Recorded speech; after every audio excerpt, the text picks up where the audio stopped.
मान व सम्मान के योग्य आज के मुख्य अतिथि सरपंच सोनू शर्मा जी व 12 गांव के ब्राह्मण घाट के प्रधान सूबेदार कृष्ण शर्मा जी, डॉक्टर नरेश दलाल जी व डॉक्टर राजमोहन व डॉक्टर ओमपाल परमार जी व मास्टर ओमवीर जी, स्कूल इंचार्ज स्टाफ मैडम नीलम शिवराण जी, मेरी एसएमसी मेंबर्स, मेरी युवा ब्राह्मण कमेटी मेंबर्स व प्यारे बच्चों, जैसा कि बेटा आपने देखा आज जिन बच्चों ने पूरा साल मेहनत करके फर्स्ट, सेकंड और थर्ड पोजीशन प्राप्त की है उनको मंच से सम्मानित किया गया। ये सभी बच्चे बेटा बधाई के पात्र हैं। एक बार इन सभी बच्चों के लिए जोरदार तालियां। जो बच्चे कोई पोजीशन नहीं पा सके वो बच्चे इन बच्चों से सीख लेकर मेहनत करें। आप भी पोजीशन पा सकते हो, जरूरत है मेहनत करने की। विधाता ने सब में दिमाग एक जैसा दिया है। बेटा जो बच्चा मेहनत करता है वह निखर जाता है और जो मेहनत नहीं करता वो पीछे रह जाता है। मेहनत से मूर्ख इंसान भी बुद्धिमान हो जाता है। जैसा कहा भी गया है, करत करत अभ्यास के जड़मती हो सुजान, रसरी आप जात के सिर पर पड़त निशान। आज की मेहनत के मैं आपको 2 उदाहरण देना चाहूंगा बेटा, जो आपके लेवल के भी हैं। वही एक उदाहरण तो अप्रत्यक्ष है और एक उदाहरण आपके सामने प्रत्यक्ष है। पहले मैं आपको अप्रत्यक्ष उदाहरण देना चाहूंगा। एक बार द्रोणाचार्य जी ने अपने शिष्यों की परीक्षा ली।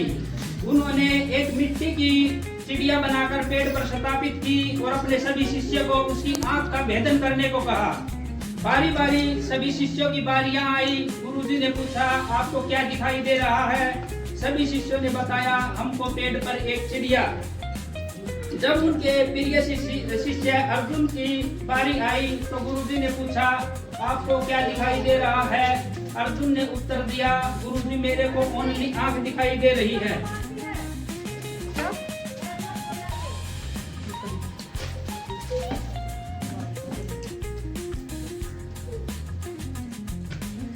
गुरुजी ने अर्जुन को बाण चलाने को कहा। अर्जुन ने जैसे ही बाण चलाया वो लक्ष्य को भेदने में कामयाब रहा।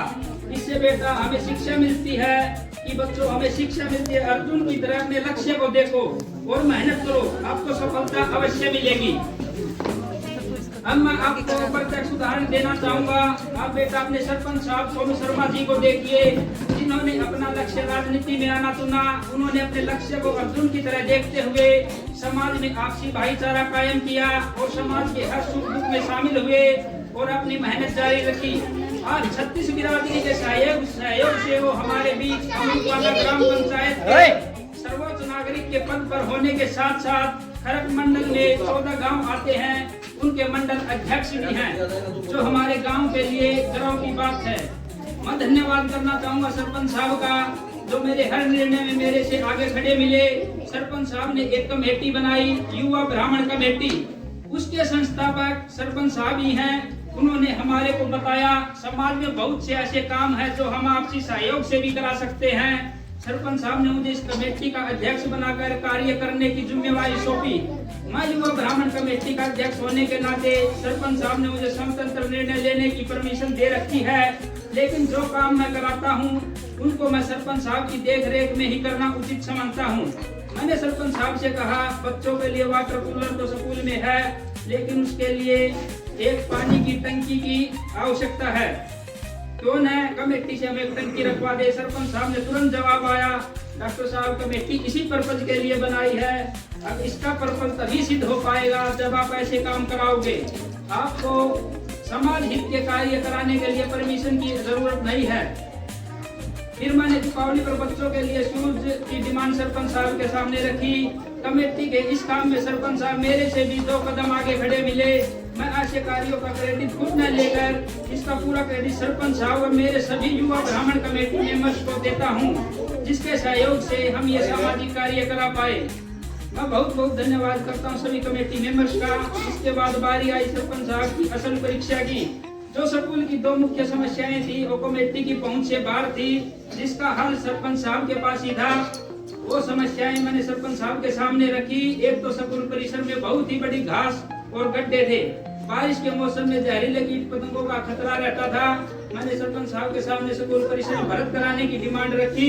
उन्होंने वादे के साथ मुझे आश्वासन दिया, डॉक्टर साहब थोड़ा टाइम लगेगा लेकिन जरूर होगा आपका काम। फिर मैंने बच्चों के लिए पानी की व्यवस्था नहीं थी, मीठा पीने की डिमांड रखी। तुरंत प्रभाव से उसी दिन सरपंच साहब ने पंचायत का एक टैंकर उसी दिन मेरे जुए लगा दिया और बोले बच्चों को पानी मीठा पिलाना बाप की जिम्मेवारी है। इस काम में मेरा साथ मास्टर ओम शर्मा जी ने भरपूर साथ दिया। मैं सरपंच साहब और मास्टर ओम जी का धन्यवाद करता हूँ। सरपंच साहब के ऐसे तुरंत निर्णय से उनके व्यक्तित्व का पता चलता है कि वो सामाजिक कार्यों को लेकर कितनी एक्टिव एवं तत्पर हैं। बच्चों जो आपको स्कूल की तरफ से आपकी सफलता पर जो आपको पुरस्कार मिला है, पुरस्कार छोटा हो या बड़ा इससे कोई फर्क नहीं पड़ता।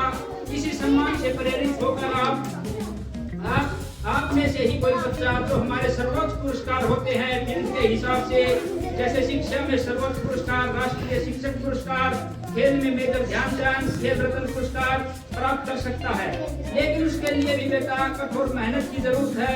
बच्चों हम सब समाज में रहते हैं, आपका केवल पढ़ाई का कीड़ा होना ठीक भी नहीं है, समाज का भी ज्ञान होना जरूरी है।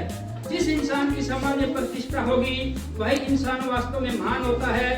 आपकी उम्र अब ऐसी है बेटा, जो शुरू से ही आप कुछ गुणों को अपना लोगे तो आप जीवन में आपका जीवन सरल हो जाएगा। आप अपने विद्यार्थी जीवन में एक गुण अपना लो, झूठ नहीं बोलना। कभी भी आगे बढ़ने के लिए झूठ का सहारा नहीं लेना, सदैव सत्य का साथ देना। झूठा इंसान चाहे कितने ही बड़े पद पर क्यों न हो, जब उसकी झूठी शान का पर्दाफाश होता है तो उसकी इज्जत समाज की नजरों में दो कोड़ी की हो जाती है। आप अगर सत्य पर रहोगे तो आपको कठिनाइयों का सामना तो करना पड़ेगा, लेकिन अंत में जीत सत्य की होती है। अगर सत्य का यहाँ किसी भी तरह से दबा दिया जाता है तो बेटा उसके ऊपर भी एक अदालत होती है और वो है विधाता की अदालत। जब वहाँ से जो फैसला आता है तो उसके फैसले में आवाज नहीं होती, उसका दंड इंसान के लिए ऐसे ही होता है। झूठा इंसान आगे में नीचा ही देखता है बेटा, इसलिए आप हमेशा सत्य को अपनाना। झूठा इंसान हमेशा बेचैन सा रहता है, उसको एक झूठ के लिए 100 झूठ बोलने पड़ते हैं। ऐसा इंसान समाज के किसी भी रिश्ते के लिए वफादार नहीं होता। ऐसी बेचैनी से बचने के लिए आपको सदैव सत्य बोलना है और सत्य का ही साथ देना है। आप देश का भविष्य हो बेटा। आपके बीच आकर मुझे जो खुशी मिलती है मैं आपको शब्दों में बयान नहीं कर सकता। आपके बीच आकर मुझे आपसे भी ज्यादा सीखने का मौका मिला है और आपके कारण ही मुझे नैतिक कर्तव्य का बोध हो पाया है। आपके स्कूल का एसएमसी प्रधान होने के नाते अब मैं समय पर आपके बीच आता रहूंगा। मैं धन्यवाद करना चाहूंगा स्कूल स्टाफ का, जिन्होंने अच्छे शिक्षक होने का फर्ज निभाया। उन्होंने आपकी शिक्षा के साथ साथ आपको अपने राष्ट्रीय पर्वों से जोड़े रखा, जिससे आप अपनी संस्कृति से भी जुड़े रहे। अब मैं अंत में धन्यवाद करता हूं गांव के गणमान्य मुख्य अतिथियों का, जो मेरे निमंत्रण पर आकर इस छोटे से प्रोग्राम की शोभा बढ़ाई। मैं उनसे अनुरोध करना चाहूंगा कि वो समय पर स्कूल आकर बच्चों की शिक्षा को लेकर स्कूल स्टाफ से मिलते रहें। मैं पूरे स्कूल स्टाफ से अच्छी तरह परिचित हूँ। बहुत ही अच्छा स्टाफ है जो अपनी शिक्षा का खजाना बच्चों पर लुटाने के लिए सदैव तत्पर है। एक अच्छा शिक्षक भली भांति जानता है कि उसकी शिक्षा से अगर कोई विद्यार्थी सफल होकर बड़ा पदाधिकारी बनता है तो वो शिक्षक बड़े गर्व से कह सकता है कि वो मेरा शिष्य है या वो मेरी शिष्या है। एक विद्यार्थी का भी ये फर्ज बनता है बेटा, जो अपने गुरु को कभी नहीं भूले। विद्यार्थी के लिए गुरु भगवान से भी पहले आता है। कहा भी गया है गुरु गोविंद हूँ बड़े, कागे लागू पाए, पहले बलिहारी गुरु आपको जिन्हें गोविंद दियो मिलाए। बेटा मैं जिस फील्ड से जुड़ा हूँ मेरे उसके गुरु डॉक्टर नरेश दलाल जी हैं, जिन्होंने मेरे को मानव सेवा के साथ साथ रोजी रोटी के काबिल भी बनाया। आज मेरे इस प्रोग्राम में आकर उन्होंने मुझे कृतज्ञ किया। उनके उपकार का मैं जीवन भर आभारी रहूंगा। मैं डॉक्टर साहब का यहाँ पहुँचने पर तहे दिल से धन्यवाद करता हूँ। धन्यवाद।